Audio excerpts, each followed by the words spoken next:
you.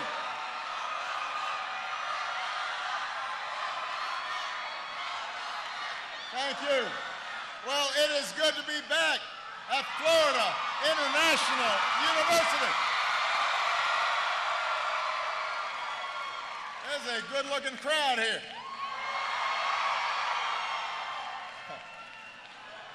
Can everybody please give Gabby a huge round of applause for her great work?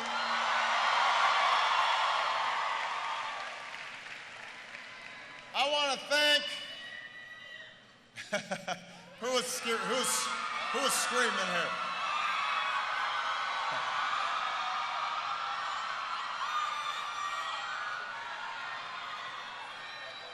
I want to thank Mayor Philip Levine, who's here.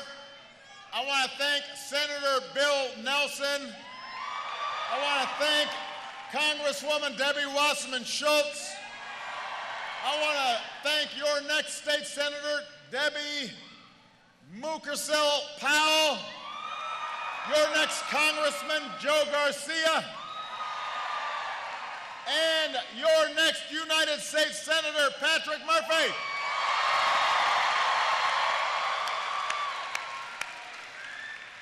Florida, we got 5 more days. 5 more days. I love you too, but I've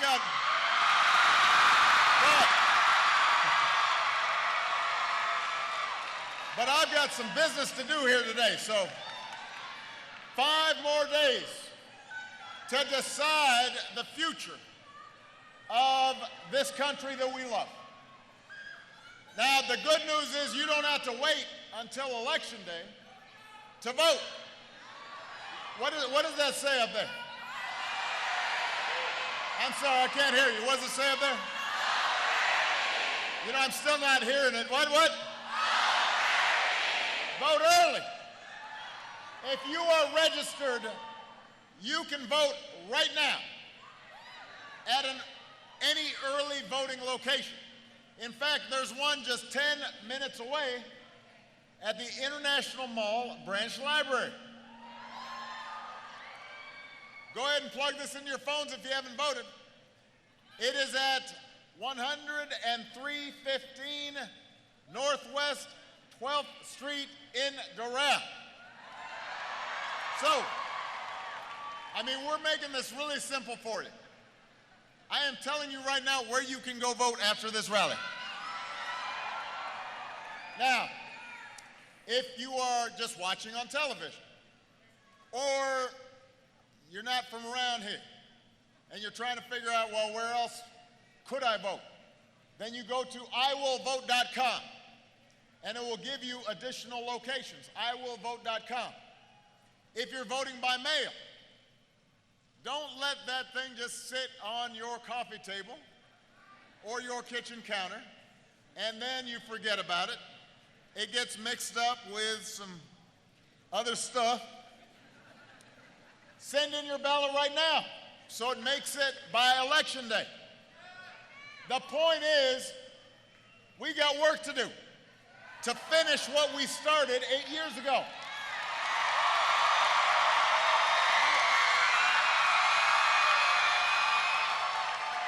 Now, I have to say that I've been going to some college campuses, and I realized that 8 years ago, some of you were 10.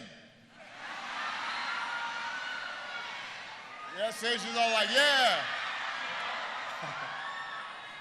Now, that makes me feel a little old. But she says I look good. Okay. All right. Michelle agrees.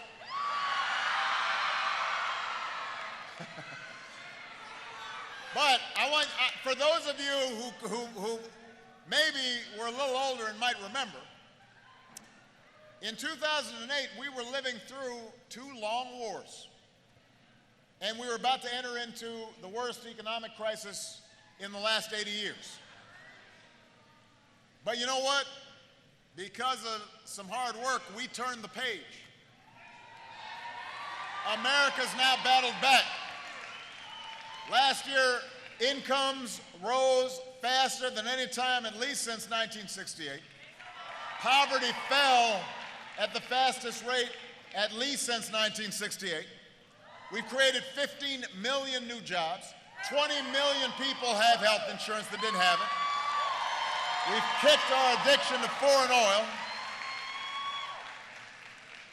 You know, can I just say, I was driving through North Carolina yesterday, and North Carolina in the house, and we passed by a gas station, and I don't have to stop usually at the gas station because, you know, the beast, the motorcade, they're always full.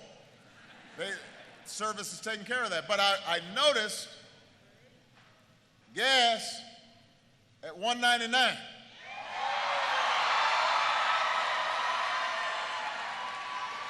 The reason I make this point is because I think in 2008 they were predicting that if Obama got elected, gas would be $6. So sometimes it's useful to check the tape. See what they said before. It turns out what they said was wrong. So what that means is what they're saying now is probably also wrong. Anyway, I just wanted to do that little detour. But in addition to, right, thanks, Obama. $2 gallon gas. Right. So, kicked our addiction on foreign oil, doubled our production of clean energy, have done more to battle climate change than any time in our history. We're world leaders on that. We brought home more of our men and women in uniform, took out Osama bin Laden, are systematically rolling up ISIL in Iraq. And by the way, back home, we've made sure that in all 50 states, people have the freedom to marry who they love.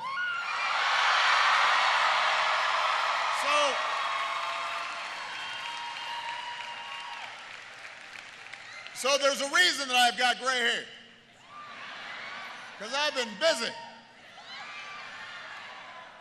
And most of all, across these 50 states as I've traveled, what I've seen is the thing that really makes America great. No, it's you. I've seen the American people. People of every party, every faith, every race, every region. People who know we're stronger together. Young and old folks, men and women, black, white, Latino, Asian, Native American, folks with disabilities, gay, straight folks. It doesn't matter, all of us pledging allegiance to the red, white, and blue. That's the America I know. That's the America we love. And there's only one candidate in this race who has devoted her life to building up that America. And that is the next president of the United States of America, Hillary Clinton.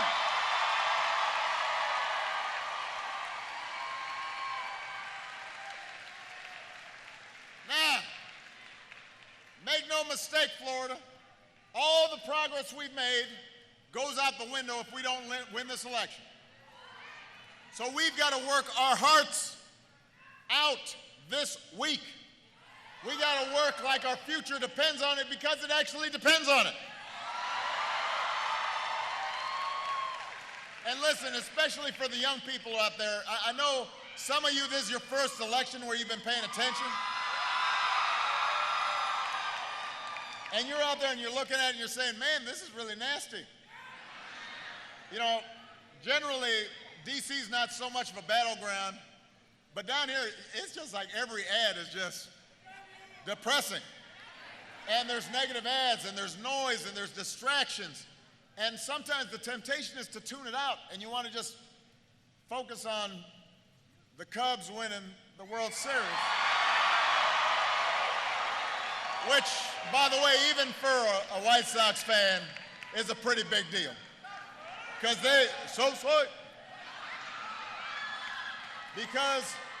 because the Cubs have been waiting like 108 years. I was watching something on television. They explained that the last time the Cubs had won, Thomas Edison was alive, and they hadn't invented sliced bread yet. So you know the expression, this is the greatest thing since sliced bread? This is actually, for Cubs fans, the greatest thing since sliced bread. And I want to congratulate the Chicago Cubs for an amazing season. But it's tempting to want to not really focus on our government and our politics, but this election is critical. And the good news is, once you get past all the noise and all the distractions and all the okey doke, the choice could not be clearer. Because Donald Trump, don't boo, don't boo, don't boo. Come on, you guys know that. You already knew that. You can't boo.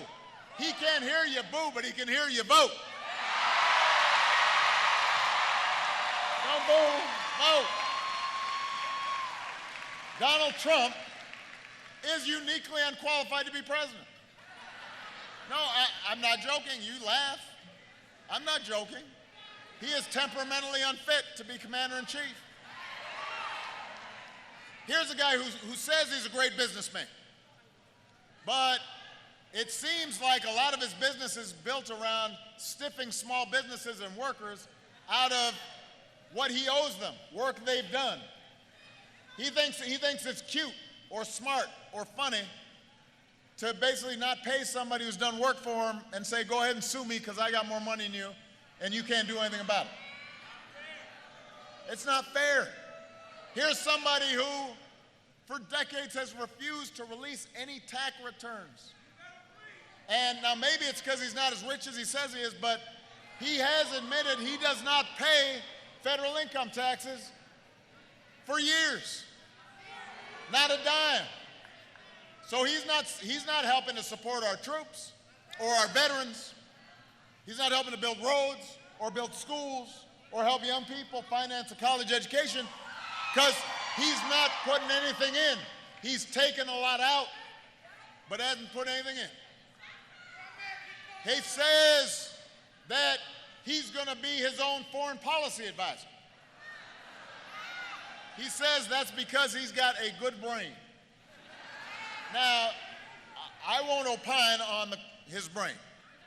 What I can say is that anybody who suggests that America should torture people or ban entire religions from entering America or insults POWs or attacks a Gold Star mom, don't boo. Or talks down about our troops, that's not somebody who's fit to be president. Listen, you even have a Republican senator saying you cannot afford to give the nuclear codes to somebody so erratic.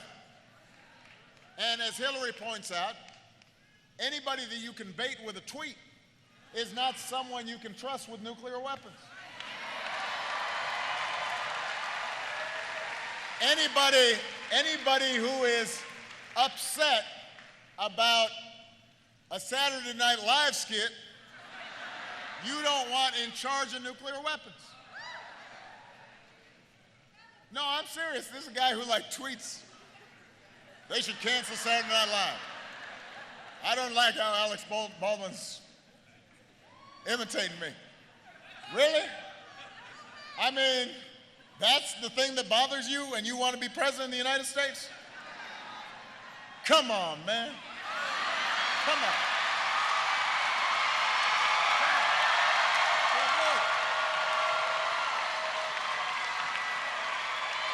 Can't do it. Now, I think the thing, but you know what? We have to be honest. He's got support here in Florida. He's got some support around the country. No, he does. If he didn't, then I wouldn't have to go around getting everybody to vote. He's got some support. And the most frustrating thing is some of his support's coming from working folks. People say, well, you know, he's going to be our voice. Are you serious? This is a guy who spent 70 years, his whole life, born with a silver spoon, showing no respect for working people. He spent a lot of time with celebrities, spends a lot of time hanging out with the really wealthy folk, but you don't see him hanging out with working people unless they're cleaning his room or mowing the fairways on his golf club. You're going to make this guy your champion if you're a working person? Come on.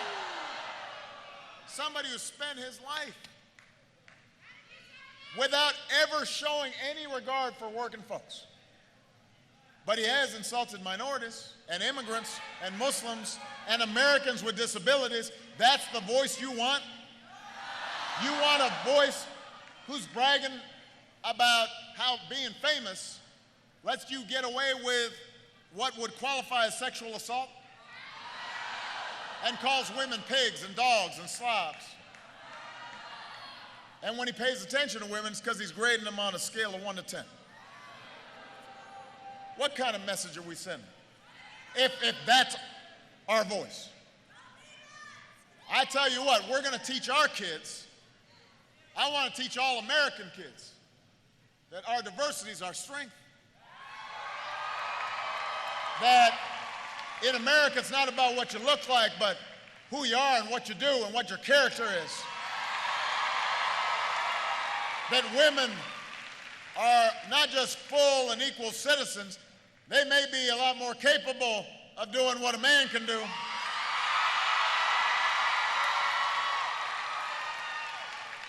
But the problem is that he has said so much stuff, and our culture and our media has just gotten so reality TV-ized. I know that's not a word, but you get my drift. It's become normal when somebody just says wacky stuff. As long as they're famous, we think it's okay. I mean, and you hear people justifying it. They're all like, well, you know, maybe it's just locker room talk. Or I don't really like what he's saying, but as long as he supports Republican policies and he cuts taxes for the wealthy, that's what I care about. Saying character doesn't matter. Let me tell you something about this office that I've been in for 8 years. Who you are, what you are, does not change after you occupy the Oval Office. All it does is magnify who you are. All it does is shine a spotlight on who you are. If you disrespected women before you were in office, you will disrespect women as president. If you accept the support of Klan sympathizers before you are president, you will accept their support after you're president. If you disrespect the Constitution before you're president and threaten to shut down the press when it says something you don't like, or threaten to throw your opponent in jail in a live presidential debate without any regard for due process, if you discriminate against people of different faiths before you are president, then that is what you will do in office, except you will have more power to carry out the twisted notions that you had before you were in office. So you can't make excuses for this stuff. This isn't a joke. This isn't Survivor. This isn't the Bachelorette. This counts. This has to do with what's going to happen in your family, in your community, to soldiers and veterans, the safety of our kids. Listen, I am a strong Democrat, but I tell you what, we aren't born Democrats or Republicans, we're Americans first. And I have good friends who are Republicans. And I know they don't think this way about women. They don't think this way about Muslims. They don't think this way about immigrants. What they are doing is something different entirely. It is different from what we have seen before. And the good news is all of you are uniquely qualified to make sure that this uniquely unqualified person does not become president. And all you've got to do is make sure that you go out there and you vote. And the other good news is you don't just have to vote against this guy, because you have a candidate who's actually worthy of your vote. Somebody who's smart, somebody who is steady, somebody who is tested, perhaps the most qualified person ever to run for this office, our next president, Hillary Clinton.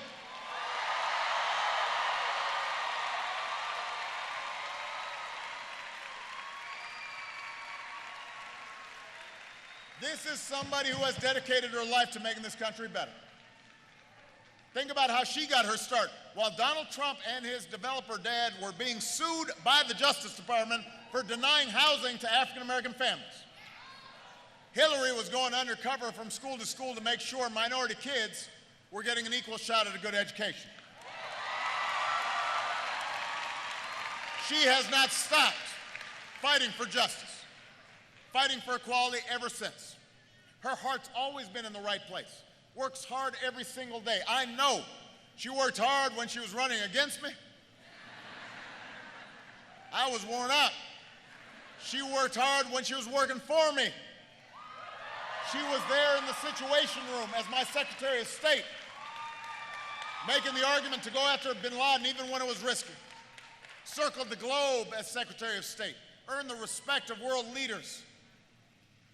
Her efforts weren't always flashy. They weren't always fully appreciated, which is true for a lot of the work that women do, by the way. Just want to make that observation. She made me a better president. She understands policy. She understands how the world works. She understands that this stuff that we do, the challenges we face, aren't abstract. They mean something to real people. She knows that she's got to work hard because you are out there working hard. And by the way, she doesn't whine or complain or blame others or suggest everything's rigged when things aren't going her way. She just works harder. She just comes back better because she knows no matter how hard things may be for her, there are a lot of people who are having an even tougher time trying to pay the bills or trying to find a job or trying to finance a college education. So she doesn't have time to whine. She just gets up and does the work. And she knows the decisions you make as president mean something to that soldier or that veteran or our military families. That a parent who's trying to make ends meet, they need a president who cares and knows what they're doing. That a student trying to go for the college for the first time needs somebody with an actual plan to help them. That a young person who was brought to this country as a child, has never known another country, is American by every standard except they don't have a piece of paper. She knows they need to have a chance to give back to this country they love. She's got plans that will actually help these people. She's going to be a leader who actually values hard work, respects working Americans. And she will be an outstanding commander-in-chief because she's been in the room when tough decisions were made. You worried about keeping America safe? She'll do it because she knows our military and knows our diplomats. She doesn't just talk about it. She doesn't play one on TV. She's been there. She will be a smart, steady president for the United States. And the one thing I got to remind you, though, is she's not going to do it alone. That's why we've got to have a Congress that is also focused on you. Patrick Murphy, he's got the same values Hillary does. Unlike his opponent, Marco Rubio, Patrick, don't, boo, what are you supposed to do? Come on. Unlike his opponent, Marco Rubio, Patrick actually shows up to work. He puts you ahead of politics. He didn't try to defund Planned Parenthood. He didn't think that somehow some politician should be making decisions. He said, let women make their own health care decisions. He didn't walk away from Florida's Latino community when the politics got tough. He kept on, Patrick kept on fighting for comprehensive immigration reform and a pathway to citizenship. He actually believes in science, and as a consequence believes climate change is a problem for the people of Florida and that we should do something about it.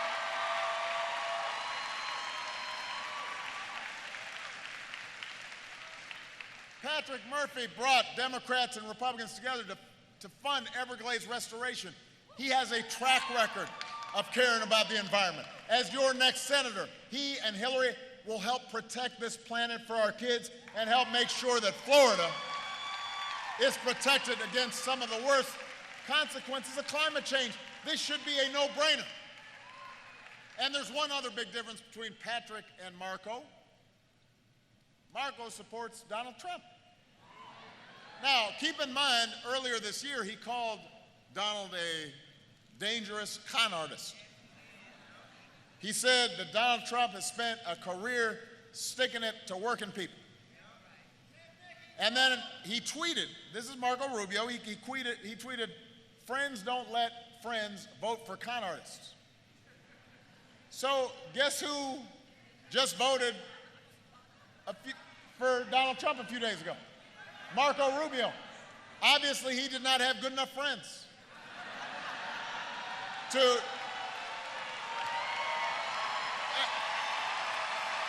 listen. But this tells you something. This tells you something.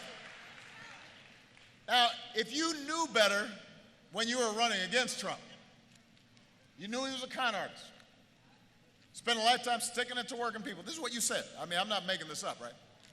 I just want to be clear. He said this. It's quoted, taped, right? If you knew better and then you went ahead and voted for this guy anyway, and supported this guy anyway, that means you are somebody who will say anything or be anything, be anybody, just so you can get elected or cling to power. And you know what? If that's the kind of person you want representing you, I guess you should vote for Marco Rubio. But if you want a senator who will show up and work for you and has some integrity and has some consistency and will actually say what he thinks and what he means and then act on that, somebody you have confidence in, then you should vote for Patrick Murphy. I trust Patrick Murphy. I believe in Patrick Murphy. And Hillary needs Patrick Murphy in the United States Senate to make sure she gets done what she gets done. So part of the reason that it's important to get Patrick in, part of what I want to say about this election is this is about more than just plans, policies. There's something more fundamental at stake. What's at stake is the character of our nation. You know, when Hillary was young, her mom taught her the Methodist Creed. Do all you can for all the people you can and all the ways that you can for as long as you can. That's what guides her. That's her North Star. She believes that we can summon the best in this country and make it better for all people, not just some. That's what America's all about, isn't it? We're a country like no other, not because of the height of our skyscrapers, not because of the size of our military. It's because this is a place founded on an idea. We hold these truths to be self-evident, that all men and women are created equal, that we are all endowed by our Creator with certain inalienable rights. We don't have to be born to wealth or privilege. You don't have to have a certain last name or look a certain way or do your hair a certain style You just got to be willing to contribute. You just got to be willing to work. You just got to care enough about other people and making sure everybody's got a fair shot. And if you do that, then you're a patriot. And you can contribute to this country that you love, and you can go as far as your dreams can take you. That's what makes this place special. That's what drove patriots to choose revolution over tyranny, to found this nation. That's what led GIs to liberate a continent. That's what led women to march to get the ballot. That's what led marchers to cross a bridge in Selma to win their rights. That's what allowed workers to organize for collective bargaining and better wages. That's what's made America exceptional. That's what's always made America great. We've never been about just doing for ourselves. It's been about what we can do together. It's about what can be achieved by us, the people, together, through the hard, slow, and yes, sometimes frustrating work of self-government. That's not what Donald Trump stands for, but it is what Hillary stands for. The idea that in this big, diverse country of ours, we don't demonize each other. We reach out and try to work together. We recognize that issues aren't always black and white, and sometimes you got to compromise, even when you are right. She knows none of us are perfect, but she knows that those of us who've been blessed with positions of leadership should try to conduct ourselves with the sense of decency and big-heartedness that can set an example for our kids. And I know Hillary will do that. I know she will continue the progress we've made, and she'll need allies like Patrick, because we can't just have Hillary stuck with a Republican Congress that behaves the way they've been behaving. You know, they haven't worked with me since I've been in office. They didn't work with me when we were about to go into a Great Depression. Even now, they control the Senate and the House. They can't pass their own stuff. They're so accustomed to just saying no, obstruction, gridlock, we're against whatever it is that Obama proposes. I will sometimes propose their own stuff and they'll oppose it. It surprises them. I'll be like, well, this is in your Republican handbook. This is in your talking points. I thought y'all were for this. No, but you're for it now. We can't be for that. I'm sorry. Come on, man.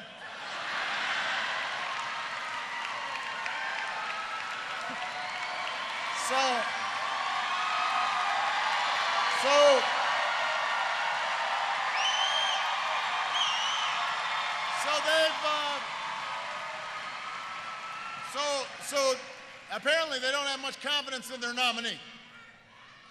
So instead, they're already promising more unprecedented dysfunction in Washington. Now, it's hard to promise more dysfunction, right? I mean, that's a hard thing to do.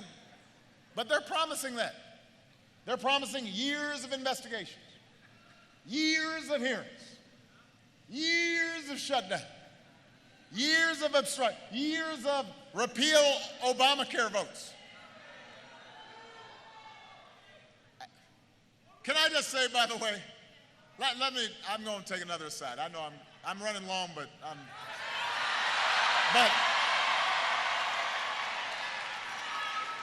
we have given 20 million people have health insurance that didn't have it before. 20 million people. The parade of horribles the Republicans have talked about haven't happened. Death panels, you remember that? Saying this is bankrupt the country. None of what they've said has happened. So now, after 60 votes to repeal this thing that haven't succeeded, Donald Trump said we got to call a special session to repeal it. And he had a big press conference. And he had a couple of doctors and a nurse and Ben Carson and some people. And no, who's an excellent neurosurgeon. He really is. I don't know what happened on the political thing, but so they come and they spend like an hour. Oh, we're going to repeal Obamacare. Okay, and then what you going to do? Well, then we're going to repeal it, and we're going to give you something great. Okay, what? Well, something. Because premiums are going up. Well, now it is true, premiums are going up for a handful of people who don't get tax credits. That's important. We're going to work as hard as we can to do something about it. We would have already done it if the Republicans had helped. But keep in mind, their alternative would have been no health insurance. That's what they had before. So, so the reason I point this out was you watch the press conference and what you realize is they got no plan. They want to repeal because ideologically they're opposed to the idea of helping these 20 million people get health insurance. It's not like they don't even have a pretense of a plan. They don't even have a semblance of a plan. There's not even a hint of a plan. Not even a moat, not even a, there's no plan. Nothing, zero, nada. Come on. You can't just be against something. You got to be for something.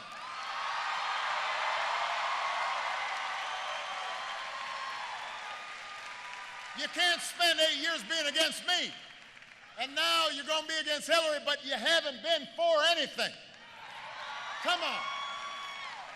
Now you've got some of these senators who are talking about how we won't even appoint another Supreme Court justice. Now, we've had 9 Supreme Court justices for a really long time.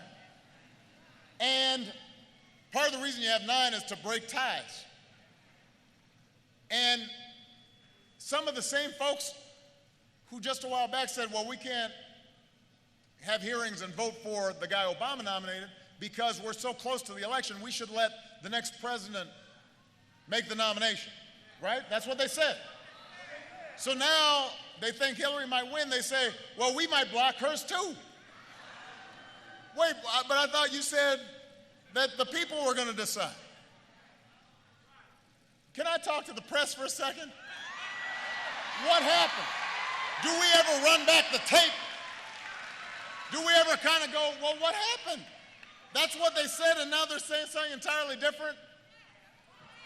Come on, man. This has got to be on the level. Don't pretend like gridlock is happening because somehow Democrats and Republicans are equally obstructionists. It's just not true. You've got some Republicans right now who are suggesting they will impeach Hillary. They don't necessarily know why, but they're just going to impeach her. Imagine if you had sitting Democratic senators saying that about Donald Trump. Before he was even elected, saying he will be impeached. Look, nobody likes gridlock, but gridlock is not something mysterious that descends like a fog on Washington. Gridlock isn't happening because both sides are doing bad things and both sides are corrupt. That's not what's going on. Gridlock happens purposely when Republican politicians like Marco Rubio decide they will do anything to oppose anything good for the country if a Democratic president proposes it.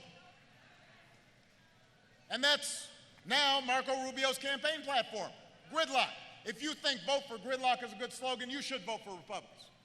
But if you believe America can do better, if you think we should be doing something to create jobs for working families, if you think we should be providing health care for folks who need it, if you think we should be helping single moms with child care so they can go to the job, if you think we should have equal pay for equal work or raise the minimum wage, then you need to vote for Democrats up and down the ticket. You got to vote for Hillary and Patrick. People roll up their sleeves and move this country forward. All right. I've gone on too long. I know I've gone on a little too long. My staff is going to talk about me when I get back there. They'll say, what was going on? You're talking too long. So let me end with this. Let's take it down for a second. I just want to, because I want to make this point to young people especially. Just give me 1 second. Just give me 1 second. You know, I know a lot of you are cynical about politics. There's a lot about this election that gives you reason to be. But I'm here to tell you, right now you have a chance to move history in a better direction. You have a chance to reject divisive politics and mean-spirited politics. You have a chance to elect a leader who spent her entire life trying to move this country forward. The first female president who can be an example for our sons and our daughters. You have the chance to shape history, and I want young people to understand those moments don't come that often. You know, there are times where history is movable, where you can make things better or worse. This is one of those moments. And it's in your hands, this incredible power that each of you have. I know you care about a lot of issues, young people. I've heard from you. I've seen you march for criminal justice reform. That's great.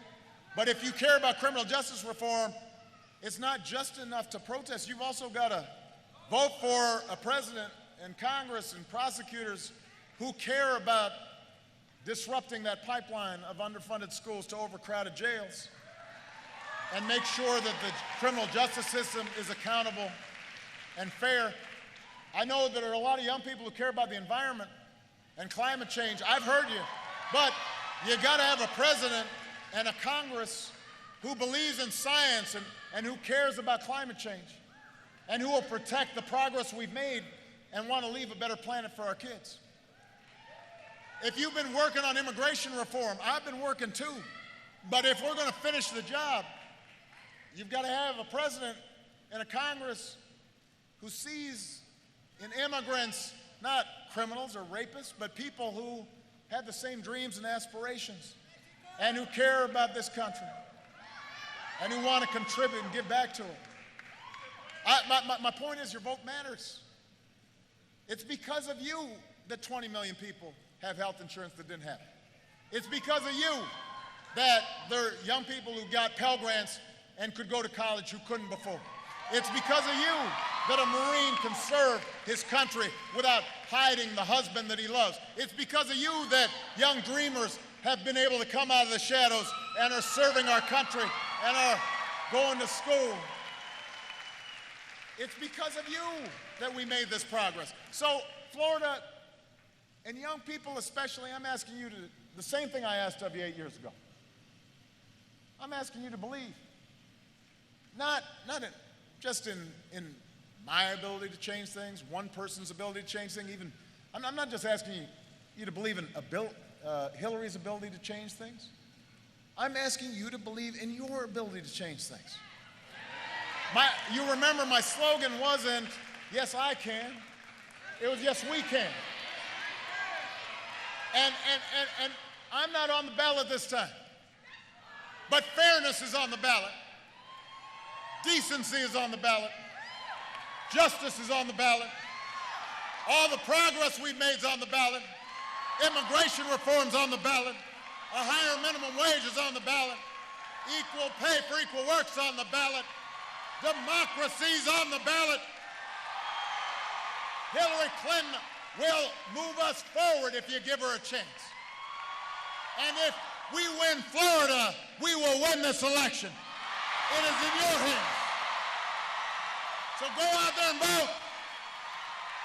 Get your friends to vote. Get your family to vote. Get your cousins and neighbors and coworkers to vote. Tell them that this is the moment where America makes a stand about who we are and what we believe. Tell them this is the moment we reject cynicism and reject fear. This is the moment we choose hope. Choose hope. Choose hope. Choose hope. Choose hope. Choose hope. Go out there and vote. And if you do, we will elect Hillary Clinton the next president. We'll elect Patrick Murphy the next senator. We'll continue this amazing journey. We will finish what we started. We'll show the world why America's the greatest nation on earth. I love you guys. Bye-bye.